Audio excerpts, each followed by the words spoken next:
네, 여러분 안녕하십니까. 이번 주 우리나라는 큰 갈림길에 놓여 있습니다. 비정상적인 사회로 굴러떨어지느냐, 아니면 정상 사회로 가는 그 길을 회복하느냐, 이겁니다.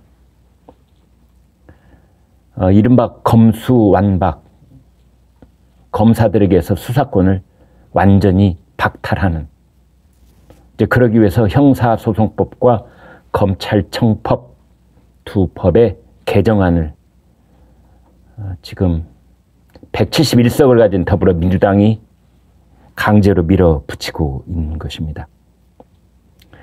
이 개정안의 폭주는 임기 중에, 문재인 대통령의 임기 중에 대못을 박아버리겠다 라는 의도로 진행되고 있습니다. 이것은 의료부가 그동안 소중하게 키워왔던 민주주의의 규범을 완전히 짓밟고 있는 겁니다. 윤석열 새 정부는 내각을 제대로 구성하지도 못한 채 비상체제로 출범할 위기에 처해 있습니다. 어떻게 보면은 거대 정당의 독재적 폭주 때문에 다음 총선 때까지 2년 동안 우리나라는 국정마비의 사태에 빠질 수도 있습니다. 이것은 엄밀하게 따져본다면 대통령 선거에 패배한 더불어민주당이 대선 불복을 노골적으로 드러내고 있는 것이고, 그것에 대해서 전혀 개의치 않겠다 라고 하는 것이나 진배 없습니다. 오늘은 왜 이 검수완박, 이 위헌적이고 원천무효인지 말씀을 드리려고 합니다. 첫 번째, 아주 뚜렷한 이유가 세 가지가 있는데요. 첫 번째는 이른바 더불어민주당이 일방적으로 밀어붙인 법제사법위원회의 법안 소위, 안건조정위원회, 전체회의, 이것이 다 무효이기 때문입니다. 그 중에서도 안건조정위원회, 민주당은 위장 탈당을 한 민영배 의원을 마치 야당의 몫이라도 된 듯이 거기에 들어가게 한 다음에 결과적으로 투표 결과는 여당에 가담하도록 만들었습니다. 이것은 국민을 기만하는 대국민 사기극입니다. 눈 번이 뜨고 백주대낮에 민주당이 국민들한테 사기를 치고 있는 것입니다.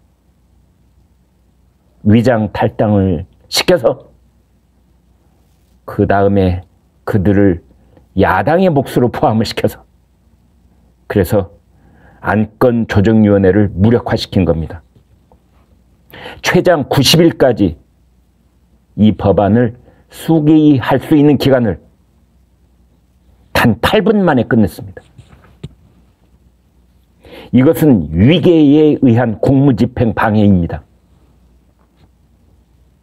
따라서 국회의원의 권한을 침해하는 것이고, 이것은 원천무효라고 지적하지 아니할 수 없는 그 근본적인 요인이 되는 겁니다. 두 번째, 이 안건조정위원회를 이따위로 진행한 것은 2012년에 제정된 국회 선진화법의 정면으로 배치되는 행동입니다.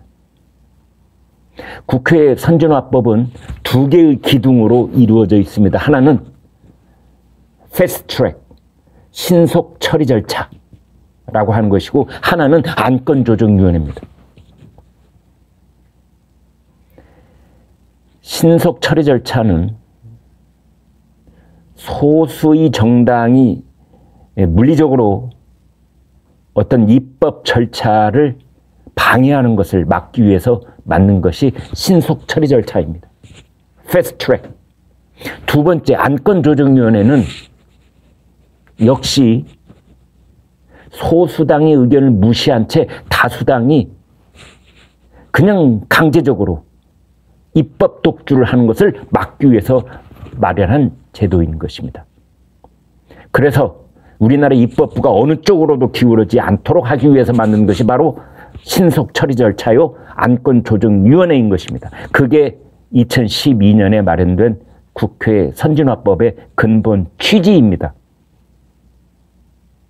그런데 이번에 더불어민주당은 그 국회 선진화법의 근본 취지를 정면으로 배신하고 말았습니다. 그리고 이번에 국회 법사위를 통과했다는 그 개정안은 원래 박병석 국회의장과 더불어민주당과 국민의힘 이 3자가 합의했다는 그 중재안하고 결정적으로 다른 개정안입니다. 예를 들어서 부패와 경제범죄 등은 검찰이 계속 수사한다. 등이라고 되어 있는 것을 부패와 경제범죄 중이라고 바꾸는 것입니다. 특히 검찰의 보안 수사 범위도 단일성과 동일성을 해치지 않는 범위라고 원래는 되어 있던 것을 동일한 범죄 사실의 범위 내라고 바꿔놨습니다. 이것은 말이 좀 복잡하긴 하지만 결과적으로 검찰의 권한을 더 축소시켜 놓는, 쪼그라들여 놓는 그러한 문구를 자기들 마음대로 바꿔놓은 겁니다. 이것은 박병석 국회의장이 원래 마련해놓은 중재안하고는 180도로 다른 겁니다.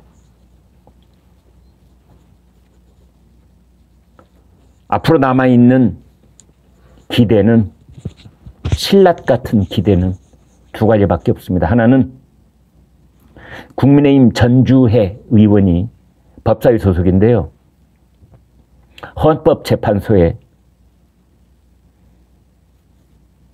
검수완박 개정안에 효력정지 가처분 신청을 냈습니다. 그래서 만약에 이게 본회의가 열리고 이 법이 통과될 경우에 일단 그 법의 효력을 중지시키는 가처분 신청을 냈는데 여러분 보시기에 헌법재판소가 어떤 결정을 내릴 것 같습니까? 두 번째 기대는 문재인 대통령의 거부권 행사입니다. 5월 3일 날 문 대통령이 국무회의에서 이걸 거부하면 다시 원점으로 돌아갈 수 있고 우리나라가 정상사회로 되돌아갈 수 있는 신라 같은 가능성은 있습니다. 여러분 보시기에 어떻습니까? 문재인 대통령이 지난 5년 동안 실정을 거듭해 왔는데 마지막으로 국민들에 대한 봉사로서 거부권을 행사하고 떠날 것 같습니까?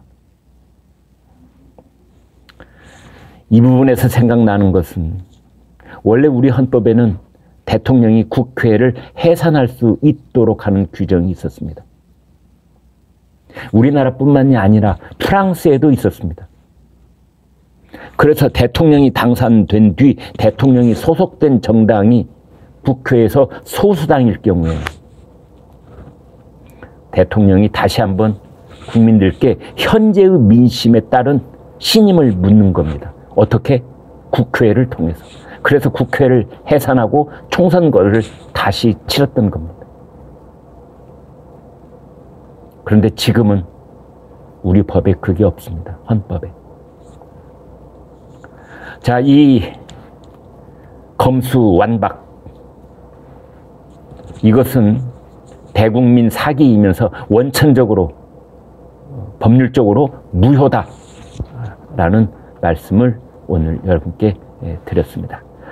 구독, 좋아요 부탁드리겠습니다. 네, 여러분 고맙습니다.